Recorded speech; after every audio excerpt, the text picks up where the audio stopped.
Hello friends, welcome to my YouTube channel.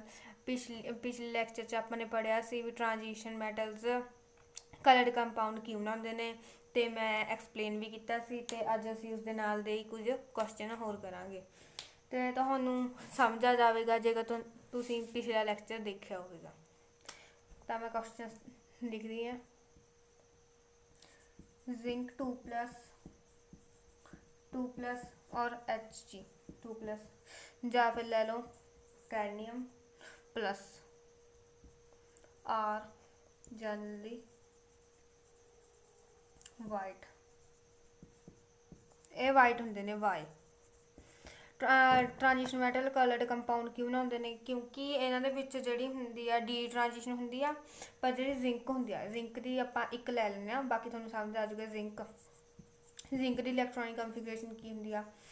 3d10 4s2। ਅਤੇ ਆਪਾਂ zinc 2+ ਦੀ ਲੈਂਦੇ ਹਾਂ ਤਾਂ 3d10 ਅਤੇ 4s 0 ਆ ਜਾਊਗਾ, ਪਰ ਜਿਹੜਾ ਡੀ ਆ ਇਹ ਫੁੱਲੀ ਫਿਲਡ ਆ, ਅਤੇ ਇਹਦੇ ਵਿੱਚ ਡੀ ਦੀ ਟ੍ਰਾਂਜੀਸ਼ਨ ਨਹੀਂ ਹੋ ਸਕਦੀ।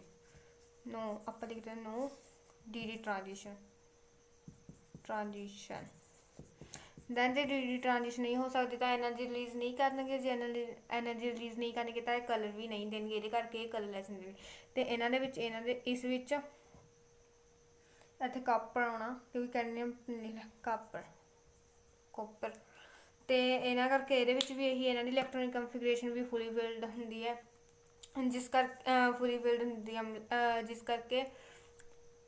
ਕਰਕੇ ਇਹ ਕਲਰਲੈਸ ਹੁੰਦੇ ਨੇ।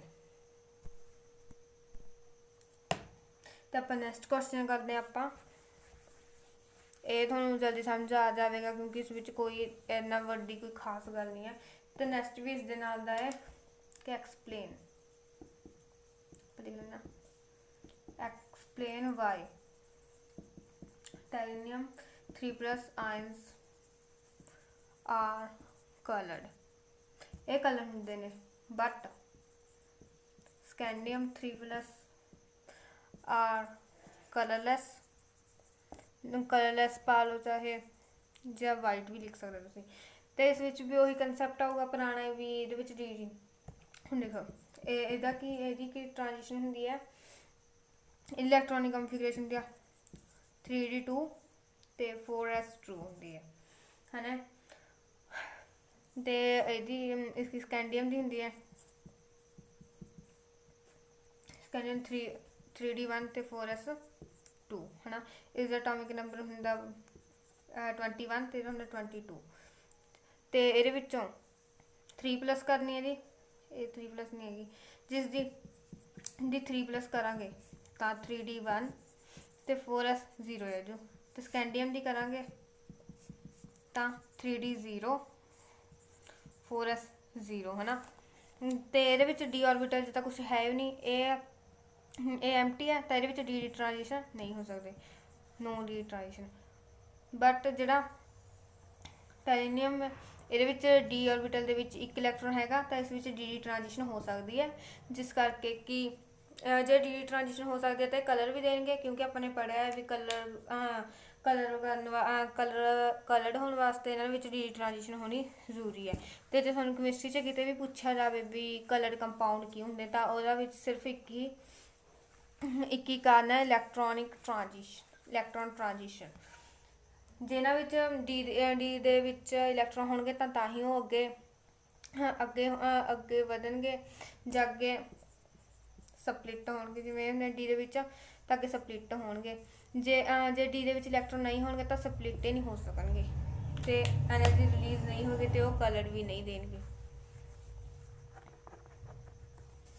ਤਾਂ ਆਪਾਂ ਨੈਕਸਟ ਕਰਦੇ ਹਾਂ। ਨੈਕਸਟ ਵੀ ਇਹਦੇ ਨਾਲ ਦਾ ਆ, ਜਿਵੇਂ out of zinc 2+, Fe3+, manganese 2+, cobalt 2+ ਸਮਥ।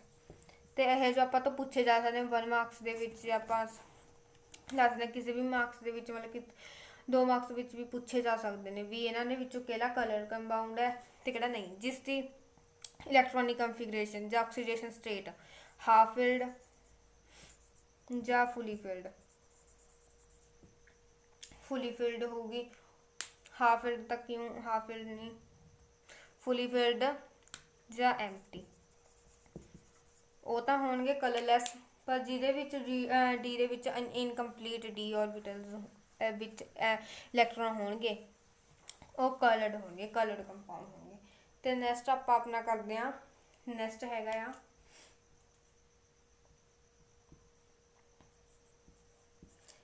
ਇਹ ਪਹਿਲੇ ਦੀ ਤਰ੍ਹਾਂ ਹੀ ਹੈਗਾ ਆ 3+ is colorless and titanium 3+ ਇਹ ਕਲਰਡ ਹੁੰਦਾ। ਵਾਈ ਕਿਉਂਕਿ ਜਿਹੜਾ ਸੈਂਟਰ ਮੈਟਰ ਐਟਮ ਆ ਇਹਦੀ ਆਪਣੇ ਪਹਿਲਾਂ ਵੀ ਪੜ੍ਹੀ ਹੈ, ਇਹਦੀ ਮਤਲਬ ਕਿ ਇਲੈਕਟ੍ਰੋਨ ਆਕਸੀਡੇਸ਼ਨ ਸਟੇਟ ਲਿਖ ਲੈਂਦਾ, ਇਲੈਕਟ੍ਰੋਨਿਕ ਸਟੇਟ ਇਲੈਕਟ੍ਰੋਨਿਕ ਹੁੰਦੀ ਹੈ ਇਹਦੀ 3d1 4s2 ਤੇ ਆਕਸੀਡੇਸ਼ਨ ਕਿੰਨੀ ਹੁੰਦੀ, ਆਕਸੀਡੇਸ਼ਨ 3d0 ਤੇ 4s0। ਜਦ ਇਹ 0 ਦੇ ਵਿੱਚ ਡੀ ਟ੍ਰਾਂਜੀਸ਼ਨ ਨਹੀਂ ਹੋਣਗੀਆਂ ਤੇ ਅਗਰ ਡੀ ਟ੍ਰਾਂਜੀਸ਼ਨ ਨਹੀਂ ਹੋਣਗੀਆਂ ਤੇ ਇਹ ਕਲਰ ਵੀ ਨਹੀਂ ਦਊਗੇ ਕਿਉਂਕਿ ਡੀ ਟ੍ਰਾਂਜੀਸ਼ਨ ਇੰਪੋਰਟੈਂਟ ਹੁੰਦੇ ਨੇ। ਬਟ ਜਿਹੜੀ ਇਸਦੀ ਆਪਣੇ ਕੋਲ ਸਿੱਧਾ ਆਕਸੀਡੇਸ਼ਨ ਸਟੇਟ ਲਿਖਦੇ ਆਪਾਂ, ਆਕਸੀਡੇਸ਼ਨ ਸਟੇਟ 3d1 ਤੇ 4s2 ਹੁੰਦੀ ਆ ਤੇ ਇਹਦੇ ਵਿੱਚ ਡੀ ਆਰਬਿਟਲ ਦੇ ਵਿੱਚ ਇੱਕ ਇਲੈਕਟ੍ਰੋਨ ਹੈਗਾ ਤਾਂ ਇਸ ਵਿੱਚ ਡੀ ਟ੍ਰਾਂਜੀਸ਼ਨ ਹੋ ਸਕਦੀ ਆ। ਤੇ ਆਪਾਂ ਇਹੀ ਕਾਰਨ ਲਿਖਾਂਗੇ ਇਸ ਵਿੱਚ ਇਹ ਇਸ ਲਈ ਕਲਰਡ ਹੁੰਦਾ ਹੈ ਤੇ ਸਕੈਂਡੀਅਮ ਇਸ ਲਈ ਕਲਰਲੈਸ ਹੁੰਦਾ ਹੈ। ਤੇ ਆਪਾਂ ਆਪਣੇ ਨਾਲ ਨੈਕਸਟ ਕਰਦੇ ਹਾਂ। ਨੈਕਸਟ ਇਹ ਕਈ ਵਾਰ ਪੇਪਰ 'ਚ ਆ ਜਾਂਦਾ, ਇਹ ਬਹੁਤ ਮੋਸਟ ਇੰਪੋਰਟੈਂਟ ਹੈ। most of the compounds of transition elements show paramagnetic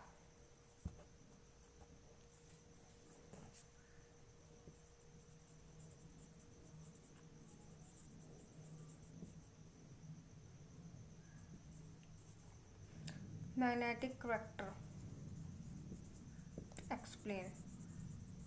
explain करना भी ਜਿਹੜੇ ट्रांजिशन एलिमेंट्स ने ये पैरामैग्नेटिक करैक्टर क्यों शो करवाते हैं,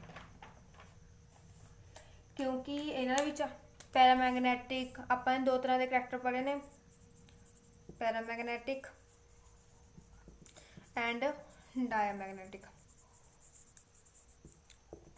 तो ਜਿਹੜੇ ਪੈਰਾਮੈਗਨੈਟਿਕ ਇਫੈਕਟ ਤਾਂ ਸ਼ੋ ਕਰਦੇ ਨੇ ਜਿਹੜੇ ਅਗਰ ਆਪਾਂ ਇਹਨੂੰ ਮੈਗਨੈਟਿਕ ਫੀਲਡ 'ਚ ਰੱਖਦੇ ਤਾਂ ਐਟਰੈਕਟ ਹੁੰਦੇ ਨੇ, ਪਰ ਇਹ ਤਾਂ ਐਟਰੈਕਟ ਹੁੰਦੇ ਨੇ ਮੈਗਨੈਟਿਕ ਫੀਲਡ 'ਚ, ਜਿਹੜੇ ਡਾਇਮੈਗਨੈਟਿਕ ਹੁੰਦੇ ਨੇ ਰਿਪੈਲ ਹੁੰਦੇ ਨੇ।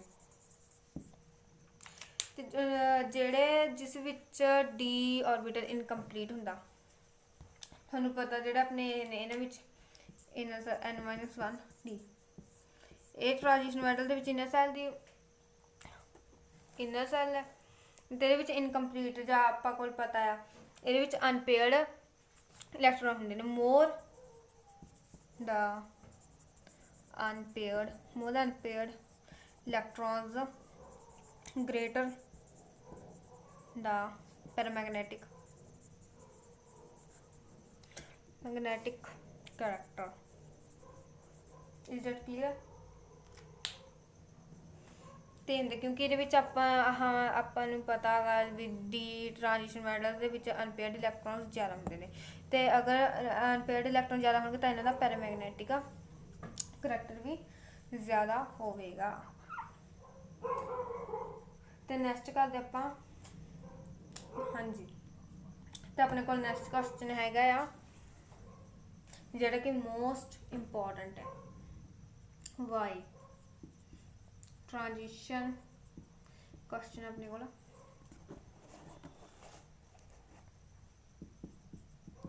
Transition metals form large number of complex. हाँ जी तो अपने को क्वेश्चन हैगा why transition metals form large number of complex. भी जो ट्रांजिशन मैटल्स ने वो ਕੰਪਲੈਕਸ ਕੀ ਬਣਾਉਣੇ। ਕੰਪਲੈਕਸ ਹੁਣ ਕੀ ਹੁੰਦੇ ਨੇ, ਤੁਹਾਨੂੰ ਪਤਾ ਹੋਣਾ ਚਾਹੀਦਾ ਕੰਪਲੈਕਸ ਕੀ ਹੁੰਦੇ ਨੇ। ਕੰਪਲੈਕਸ ਉਹ ਹੁੰਦੇ ਨੇ ਜਿਹੜੇ ਆਪਣੀ ਵੈਲੈਂਸੀ ਦੇ ਨਾਲੋਂ ਜ਼ਿਆਦਾ ਬੌਂਡ ਬਣਾ ਲੈਣ। ਜਿਵੇਂ ਕਿ ਆਪਾਂ ਐਗਜ਼ਾਮਪਲ ਲੈਂਦੇ ਹਾਂ, ਪਹਿਲਾਂ ਐਗਜ਼ਾਮਪਲ ਆਪਣੇ ਕੋਲ ਹੈਗੀ ਜਿਵੇਂ ਲੈ ਲਓ NH3 6। ਤੇ ਜੋ ਆਪਣੇ ਕੋਲ ਨਿਕਲ ਹੈ ਇਹਦੀ ਵੈਲੈਂਸੀ ਹੈਗੀ 2+, ਮਤਲਬ ਕਿ 2 ਹੀ ਬੌਂਡ ਬਣਾ ਸਕਦਾ, ਪਰ ਇਸਨੇ ਹੁਣ ਅਮੋਨੀਆ ਦੇ ਨਾਲ 6 ਬੌਂਡ ਬਣਾਏ ਨੇ, ਤਾਂ ਇਹ ਇਹਨੂੰ ਕੰਪਲੈਕਸ ਕਹਿੰਦੇ ਨੇ ਕਿਉਂਕਿ ਇਹਨੇ ਆਪਣੀ ਵੈਲੈਂਸੀ ਤੋਂ ਜ਼ਿਆਦਾ ਬੌਂਡ ਬਣਾਏ ਹੋਏ ਨੇ। ਤੇ ਐਗਜ਼ਾਮਪਲ ਹੈ ਇਨ ਟ੍ਰਾਂਜੀਸ਼ਨ ਮੈਟਲਸ ਦੀ, ਦੇ ਕੰਪਲੈਕਸ ਦੀ ਐਗਜ਼ਾਮਪਲ ਹੈ। ਤੇ ਹਾਂਜੀ ਐਸਾ ਕਿਉਂ ਹੁੰਦਾ ਹੈ, ਕਿਉਂਕਿ ਟ੍ਰਾਂਜੀਸ਼ਨ ਮੈਟਲਸ ਦੇ ਇਹਦਾ ਹੁੰਦਾ ਹੈ, ਫਸਟ ਲਿਖਾਂਗੇ ਆਪਾਂ they have small size। ਜੇਕਰ ਇਹਨਾਂ ਦਾ ਸਮੋਲ ਸਾਈਜ਼ ਤਾਂ ਨਿਊਕਲੀਅਰ ਚਾਰਜ ਜ਼ਿਆਦਾ ਹੋਊਗਾ, ਕਿਉਂਕਿ ਜਿਹੜਾ ਸਾਈਜ਼ ਹੁੰਦਾ ਡਾਇਰੈਕਟਲੀ ਪ੍ਰਪੋਰਸ਼ਨਲ ਹੁੰਦਾ ਨਿਊਕਲੀਅਰ ਚਾਰਜ ਦੇ।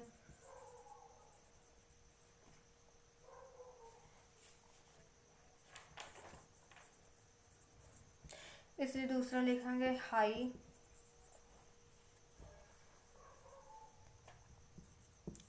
Nuclear charge. ਤੇ ਲਾਸਟ ਇੰਪੋਰਟੈਂਟ, ਇਹਨਾਂ ਕੋਲ ਮਤਲਬ ਕਿ ਜਿਹੜੇ ਡੀ ਆਰਬਿਟਲ ਦੇ ਵਿੱਚ ਹੁੰਦੇ ਨੇ ਇਹਨਾਂ ਕੋਲ ਅਨਪੇਅਰਡ ਇਲੈਕਟ੍ਰੋਨ ਹੁੰਦੇ ਨੇ, ਤੇ ਜਿਹੜੇ ਅਨਪੇਅਰਡ ਇਲੈਕਟ੍ਰੋਨਸ ਹੁੰਦੇ ਨੇ ਉਹ ਅਨਪੇਅਰਡ ਇਲੈਕਟ੍ਰੋਨ ਹੁੰਦੇ ਨੇ ਉਹਨਾਂ ਕੋਲ ਅਵੇਲੇਬਿਲਿਟੀ ਹੁੰਦੀ ਆ ਵੀ ਉਹ ਬੌਂਡ ਬਣਾ ਲੈਣ, ਲੋਨ ਪੇਅਰ ਬਣਾ ਲੈਣ। ਇਸ ਲਈ ਲਿਖਣਾ ਅਨਪੇਅਰਡ electrons, it have ਅਨਪੇਅਰਡ electrons.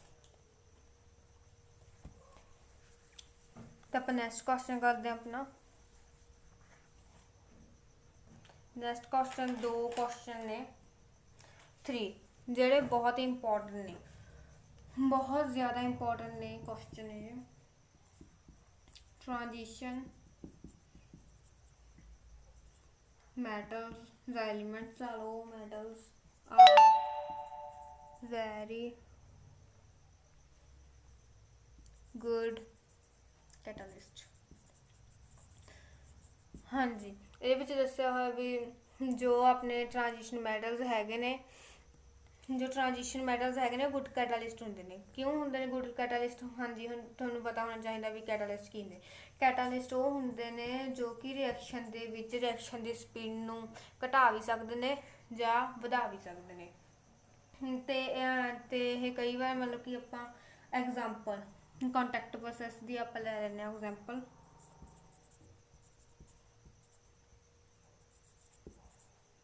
Contact process ਵਿੱਚ ਜਿਹੜੀ ਰਿਐਕਸ਼ਨ ਹੁੰਦੀ ਆਪਣੇ ਕੋਲ S2 plus ਆਕਸੀਜਨ ਤੇ ਰਿਵਰਸ ਇਕਲਿਬਰੀਅਮ ਚ ਹੁੰਦਾ ਹੈ 103। ਤੇਰੇ ਵਿੱਚ ਕੈਟਾਲਿਸਟ ਪੈ ਜਾਂਦਾ ਵਨੇਡੀਅਮ ਵਾਲਾ। ਇਸ ਵਿੱਚ ਦੇਖੋ ਜਿਹੜਾ ਵਨੇਡੀਅਮ ਟ੍ਰਾਂਜੀਸ਼ਨ ਮੈਟਲ ਹੈ, ਇਹ ਕੈਟਾਲਿਸਟ ਦੇ ਕੰਮ ਕਰਨਾ ਪਿਆ ਐਗਜ਼ਾਮਪਲ ਲਿਖ ਸਕਦੇ ਹਾਂ। ਤੇ ਐਸਾ ਕਿਉਂ ਹੁੰਦਾ ਆ? ਕਿਉਂਕਿ ਇਹਨਾਂ ਕੋਲ ਫਸਟ ਲਿਖਾਂਗੇ ਇਹਨਾਂ ਕੋਲ ਇਨਕੰਪਲੀਟ ਡੀ ਆਰਬਿਟਲਸ ਹੁੰਦੇ ਨੇ, ਜਾਂ ਫਿਰ ਆਪਾਂ ਲਿਖ ਸਕਦੇ ਹਾਂ ਹਾਂਜੀ ਇੱਕ ਨਹੀਂ ਲਿਖਾਂਗੇ ਇਨਕੰਪਲੀਟ ਡੀ ਆਰਬਿਟਲਸ ਹੁੰਦੇ ਨੇ। ਤੇ ਜੇਕਰ ਇਹਨਾਂ ਕੋਲ ਇਨਕੰਪਲੀਟ ਡੀ ਆਰਬਿਟਲਸ ਹੁੰਦੇ ਨੇ ਮਤਲਬ ਕਿ ਕੈਟਾਲਿਸਟ ਵਿੱਚ ਕੰਮ ਕਰਦੇ ਨੇ, ਤਾਂ ਜੇ ਕੈਟਾਲਿਸਟ ਦੇ ਵਿੱਚ ਕੰਮ ਕਰਦੇ ਨੇ ਤਾਂ ਐਕਟੀਵੇਸ਼ਨ ਐਨਰਜੀ, ਜੋ ਆਪਣੀ ਐਕਟੀਵੇਸ਼ਨ ਐਨਰਜੀ ਹੁੰਦੀ ਹੈ ਉਹਨੂੰ ਘਟਾ ਦਿੰਦੇ ਨੇ। ਜਦ ਕਿਸੇ ਰਿਐਕਸ਼ਨ ਦੇ ਵਿੱਚ ਆਪਾਂ ਮਤਲਬ ਕਿ ਆਪਾਂ ਕੋਈ ਕੈਟਾਲਿਸਟ ਪਾਉਂਦੇ ਹਾਂ ਤਾਂ ਆਪਣੀ ਜਿਵੇਂ ਕੋਈ ਵੀ ਪਾਉਂਦੇ ਰਿਐਕਸ਼ਨ ਦੇ ਵਿੱਚ ਆਪਾਂ ਕੈਟਾਲਿਸਟ ਪਾਉਣਾ ਤਾਂ ਐਕਟੀਵੇਸ਼ਨ ਐਨਰਜੀ ਘੱਟ ਜਾਂਦੀ ਆ। ਜੇਕਰ ਐਨਰਜੀ ਘਟੂਗੀ, ਐਕਟੀਵੇਸ਼ਨ ਐਨਰਜੀ ਘਟੂਗੀ ਤਾਂ ਰਿਐਕਸ਼ਨ ਫਾਸਟ ਹੋਏਗੀ। ਤੇ ਸੈਕਿੰਡ ਇਹਨਾਂ ਦਾ ਲਾਰਜ ਸਰਫੇਸ ਹੁੰਦਾ ਇਹਨਾਂ ਦਾ। ਜੇਕਰ ਲਾਰਜ ਸਰਫੇਸ ਹੋਏਗਾ ਕਿ ਵੱਡਾ ਕੋਈ ਆਪਾਂ ਲੈ ਸਕਦੇ ਮੈਟਲ ਦਾ ਸਰਫੇਸ, ਤਾਂ ਜਿਵੇਂ ਕੋਈ ਵੀ ਮਤਲਬ ਕਿ ਆਉਂਦਾ ਆ, ਜਿਵੇਂ ਹਾਈਡਰੋਜਨ ਲੈ ਲਓ ਜਾਂ ਕੋਈ ਵੀ ਲੈ ਲਓ, ਜਿਵੇਂ ਕਾਰਬਨ ਵਗੈਰਾ ਲੈ ਲਓ, ਤਾਂ ਇਸ ਵਿੱਚ ਅਬਜ਼ਰਵ ਹੋ ਜਾਂਦੇ ਨੇ ਤਾਂ ਮਤਲਬ ਕਿ ਵਿੱਚ ਕਈ ਵਾਰ ਬੌਂਡ ਟੁੱਟਣਗੇ ਵੀ ਤੇ ਜਿਹੜੇ ਪੁਰਾਣੇ ਬੌਂਡ ਨੇ ਉਹ ਟੁੱਟਣਗੇ। ਤੇ ਆਪਾਂ ਥਰਡ ਲਿਖ ਸਕਦੇ ਹਾਂ these metals can easily pass through, हाँ जी पास थ्रो, जो लिखना पास थ्रो या from one oxidation state to another, भी जल्दी वो कर लेंगे ने।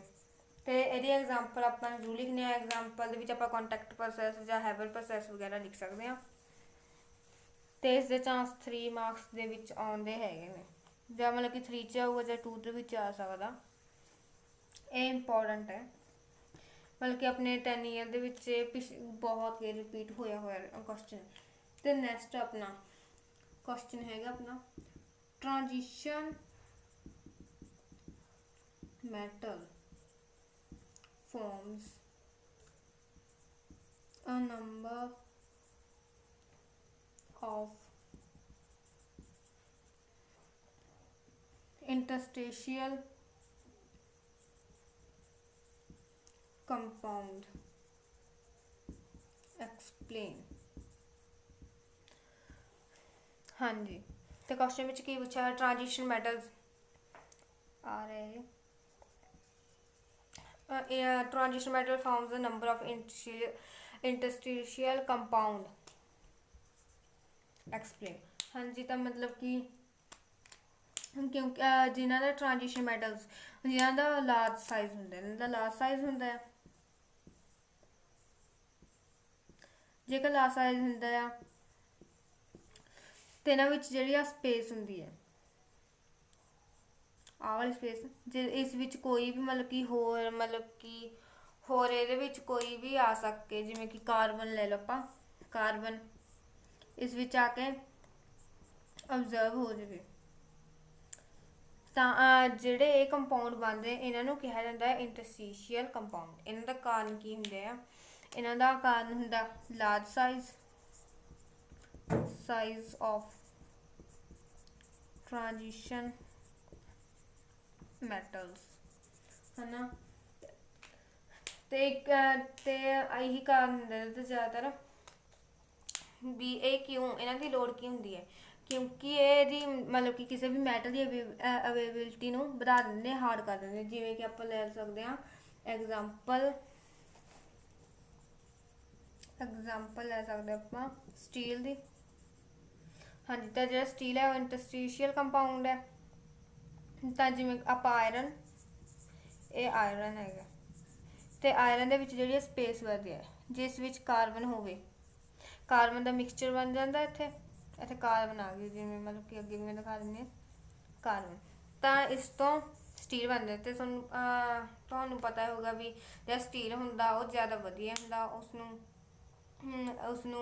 जंग वगैरह नहीं लगती, तो जिस करके इन्हां दी लोड़ पैंदी है, तो ये इंपॉर्टेंट है बहुत ज़्यादा। तो next and the last question of this lecture, question अपने को हैगा एक्सप्लेन ट्रांजिशन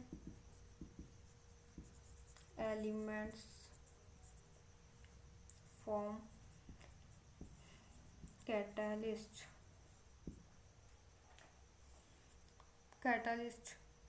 फॉर्म अलॉयज हाँ जी, तेरे विच पूछा हुआ है explain transition elements form alloys. हुण अलॉयज की होंदे ने, पहली गल तो तुहानू पता होना चाहिए अलॉयज, जिवें अपने पिछलियां क्लासेस विच भी पढ़िया अलॉयज की होंदे ने, कोई भी mixture of metals and metals का कंपाउंड बन जाता, या फिर मैटल या फिर नॉन मैटल, जिसनों आप धातां ते धातां कह सकते हैं पंजाबी विच, जे कोई भी लैंगुएज जिस तुसीं पढ़ रहे हो या तुहाडी अपनी बोली हैगी है, तो इन्हों अलॉयज कहा जाता है। क्यों? हाँ जी, तो देखो ये कोई भी आप ट्रांजिशन मैटल्स हैगा तो इत्थे ले लें,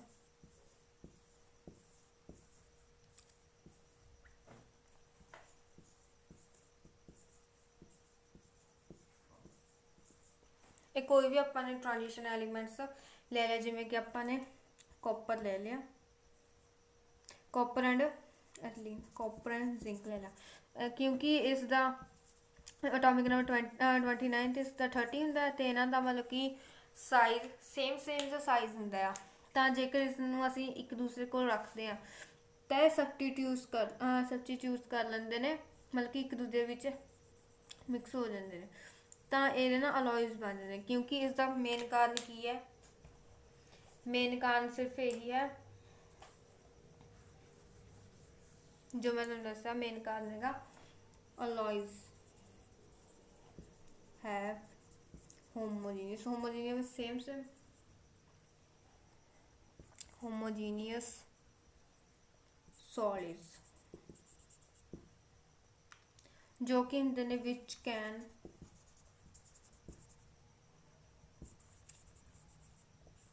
substitute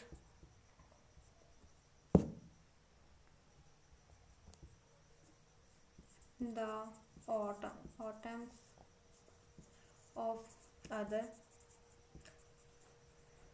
metal ਜਿਵੇਂ ਕਿ ਜ਼ਿੰਕ ਐਂਡ ਕਾਪਰ ਹੋ ਗਿਆ ਨਾ, ਇਹ ਹੁੰਦੇ ਤੇ ਇਹ ਜਿਹੜੇ ਹੁੰਦੇ ਨੇ ਹਾਰਡ ਹੁੰਦੇ ਨੇ, alloys are ਹਾਰਡ। ਇਹਨਾਂ ਦਾ ਜਿਹੜਾ ਮੈਲਟਿੰਗ ਪੁਆਇੰਟ ਹੁੰਦਾ ਉਹ ਵੀ ਹਾਈ ਹੁੰਦਾ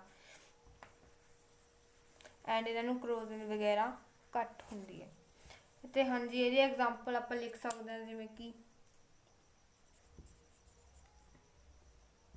ਐਗਜ਼ਾਮਪਲ ਲਿਖ ਸਕਦੇ ਹਾਂ ਬ੍ਰੌਂਜ਼